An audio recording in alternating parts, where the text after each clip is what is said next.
मैं हूँ जायद इमदाद और आज बात करेंगे सोलराइजेशन और इससे जुड़े जो ख़तरात हैं, जो नुकसानात हैं, उस पर आज बात करेंगे।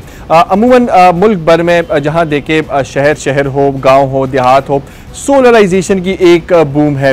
गरीब हो, अमीर हो, अपने इस्तिताअत के मुताबिक सोलराइजेशन की तरफ जा रहे हैं और मुफ्त जो फ्री एनर्जी है उससे फ़ायदा उठा रहे हैं। जो ख़तरात हैं इससे जुड़े वो करंट लगने के वाक़यात, पे दर पे वाक़यात जो है वो सामने आ रहे हैं और जो सादा शहरी हैं जो इनके मनफी जो सोलर के असरात है उससे बाखबर नहीं है। इलेक्ट्रिक करंट जो है वो शहरियों को लग रहे हैं। इस हवाले से कुछ आदाद शुमार हमने इकट्ठी की है, इकट्ठे करने की कोशिश की है। रेस्क्यू 1122 के आदाद शुमार है, उनमें मजमूई तौर पर जो इलेक्ट्रिक करंट के जो वाक़यात है वो 109 रिपोर्ट हुए हैं, मगर इनमें जो सोलर पैनल से सोलर एनर्जी के बायस शहरियों को लगने वाली करंट है तो उनमें 10% तक ये इसमें रेशो है। इन तमाम तर सूरत हाल में शहरी, हमने उनसे भी कुछ बात करने की कोशिश की है जिनको बराह रास्त ये करंट लगे हैं और इससे मुतासिर हुए हैं, बेहोश हुए हैं। मुख्तलिफ जो हादसात हैं वो इस सोलर प्लेट्स के ज़रिए उनके साथ पेश आए हैं। पहले ज़रा जानते हैं कि उनको ये करंट किस तरह लगा और उसके बाद क्या हुआ, वजह क्या थी, जानते हैं ज़रा उनसे। पहले 1000 वाट का सिस्टम था, लेकिन उनका एक जॉइंट जो है वो मैं कर रहा था और मैंने कोई एहतियाती तदबीर इख्तियार नहीं की, ना मैंने इन्वर्टर ऑफ किया।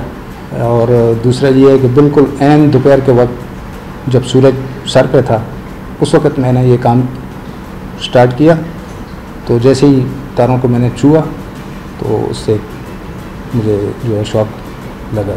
हाँ, कोई कंपनी आपको सोलर पैनल बनाने वाली कंपनी आपको बताती है, ना इन्वर्टर बनाने वाली कंपनी आपको कोई एहतियाती तदबीर बताती है, तो ऐसा तो कोई वो सोर्स नहीं है कि लोगों को आगाही मिले।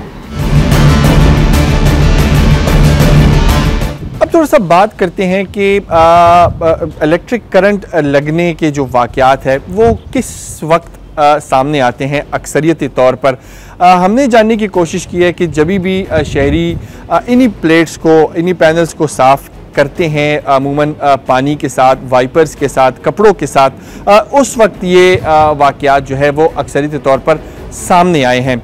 आम शहरियों को इस बारे में हमने उनसे बात की कि कितना उनको पता है और तरीक़ेकार कितना उनको बताया गया है, कितनी आगाही दी गई है इन पैनल्स को साफ़ करने के हवाले से। अमूमन ये पैनल्स शहरी तभी साफ़ करते हैं जब इलेक्ट्रिक करंट जो है, जो एनर्जी है उसमें फ्लक्चुएशन हो या वो कम आ रही हो, उस पर लगे गर्द और गर्दो गुबार के बाइस जो एफिशिएंसी है प्लेट वो कम कर देता है, जिसके लिए उनकी फिर सफाई की जाती है।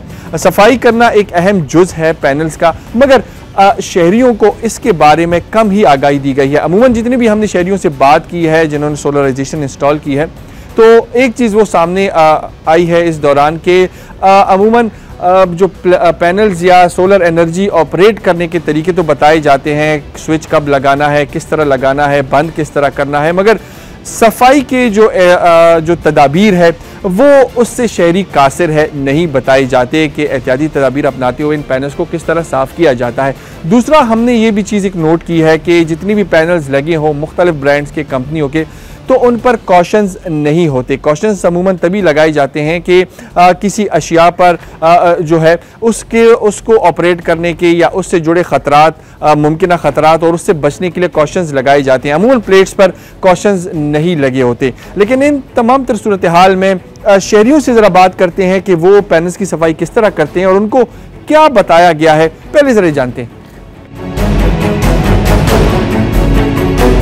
हम पिछले 1 साल से सोलर हम लोगों ने घर में लगवाया हुआ है, लेकिन कुछ आजकल की सोशल मीडिया की जो ख़बरें हैं उसके मुताबिक दोपहर के टाइम पे अगर आप सोलर सिस्टम को साफ़ करते हैं तो इससे आपको एक भारी करंट लगने का ख़दशा होता है, जिसकी वजह से हम लोग दोपहर के टाइम अब इसको साफ़ नहीं कर सकते और इसी वजह से सोलर की जो है वो प्रोडक्शन भी कम हो रही है और हम इसकी साफ़ सफाई का कोई ख़ास ख्याल नहीं रख रहे। इससे फ़ायदा भी बहुत है, लेकिन इसको दोपहर के टाइम अगर आप पानी के साथ साफ़ करते हैं तो इसके नुकसानात भी बहुत हैं, जिससे आपको एक भारी और शदीद करंट लग सकता है, जिससे आपकी जान भी जा सकती है। जी, हमने सोलर लगाया लेकिन हमें भी उसकी एहतियाती एहतियाती तदबीर का पता नहीं था कि इसको किस टाइम धोना पड़ता है या किस टाइम इसकी सफाई होती है।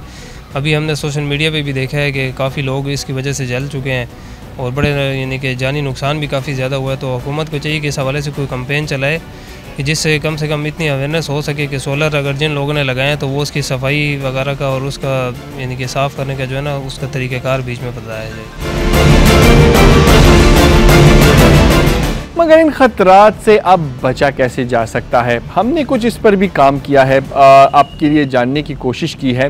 आम तौर पर ये समझा जाता है कि एसी करंट से बचना चाहिए क्योंकि वो जानलेवा है, आपको बिजली का झटका दे सकती है। मगर डीसी के हवाले से अब तक ये तासुर था कि डीसी जो है वो करंट नहीं देते, मगर ऐसा नहीं है।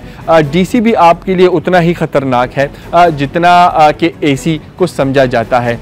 डीसी भी आपके लिए जानलेवा साबित हो सकता है और आपको पूरा एक इलेक्ट्रिक शॉक जो है उसका तजुर्बा हो सकता है। लेकिन इस तमाम तर सूरत हाल में अब अपने पैनल्स को साफ़ किस तरह किया जाएगा, महफूज तरीका क्या है, क्या ऐसी तदाबीर है। अमूमन हर जो सोलराइजेशन की इंस्टॉलेशन होती है तो उसको इंस्टॉल करने वाला उसी को ही पता होता है कि सिस्टम डिज़ाइन किस तरह हुआ है, इसकी वायरिंग क्या है, इसकी जो मुख्तलिफ जो डिज़ाइनिंग है केबलिंग की वो किस तरह है। तो उस हिसाब से इन पैनल्स के ऊपर ऑपरेट करना या इसकी सफाई करना मुमकिन है एहतियाती तदाबीर के साथ। हमने कुछ इलेक्ट्रिकल इंजीनियर्स जो है उनसे भी इस मामले पर जानने की कोशिश की है जो सोलर सेक्टर में इस वक्त अमली तौर पर काम कर रहे हैं और इन तमाम तर ख़तरात को बखूबी उसको देख रहे हैं। इन जो इलेक्ट्रिक शॉक है इसके लिए SOP क्या होगी उससे बचने के लिए और सोलर पैनल को किस तरह साफ़ किया जा सकता है, ज़रा इलेक्ट्रिकल इंजीनियर इस पर क्या बताते हैं, उनको पहले सुनते हैं। सोलर पैनल जो हैं ये डायरेक्ट करंट से एसोसिएटेड प्रोडक्ट्स हैं, तो इनकी वजह से जो भी करंट लगता है वो बहुत ख़तरनाक होता है। आल्दो AC करंट के मुकाबले में ये थोड़ा सा ज़्यादा ख़तरनाक नहीं है, लेकिन फिर भी अगर आपने पॉजिटिव टर्मिनल को टच कर लिया और आपका दूसरा हाथ या बॉडी का कोई भी पार्ट ज़ीरो वोल्टेज पे हो या अर्थ के साथ कनेक्ट हो तो एक बहुत बड़ा नुकसान हो सकता है। जितना बड़ा सोलर सिस्टम होगा उसका झटका भी उतना ही बड़ा होगा। तो लोग सोलर पैनल को वॉश करते हैं तो ज़्यादा केसेस यही आ रहे हैं कि उसकी वजह से करंट लगता है। तो हमारी क्लाइंट्स को ये रिकमेंडेशन है कि सोलर पैनल की प्रॉपर सफाई करने के लिए किसी टीम से रब्ता किया जाए ताकि वो आपके पैनल्स को साफ़ करें, तो इंशाल्लाह ये मसाइल नहीं होंगे। और प्रॉपर अर्थिंग्स अगर आप सिस्टम की करें तो इंशाल्लाह ख़तरा बहुत ज़्यादा कम हो सकता है। अगर आप अपने सोलर पैनल्स की जो PV है उसको डिस्कनेक्ट करें और जिस बंदे ने आपका सिस्टम लगाया हुआ है उससे कंसल्टेशन करें, वही आपको बताएगा कि उसने आपका सिस्टम डिज़ाइन कैसे किया है और आपको वो तरीका बताएगा कि आप महफूज तरीके से इसकी सफाई किस तरह कर सकते हैं। सोलर पैनल्स की सफाई के हवाले से अगर एहतियाती तदाबीर के मुतालिक आगाही दी जाए और उसके साथ साथ जो सोलर पैनल्स की सफाई है उसके दौरान एहतियाती तदाबीर अमूमन SOPs पर अमल दरामद किया जाए तो जो मनफी असरात हैं सोलर पैनल्स के, सोलर एनर्जी के, तो उससे ख़ुद को और अपने अजीज़ व अकारिब को बचाया जा सकता है।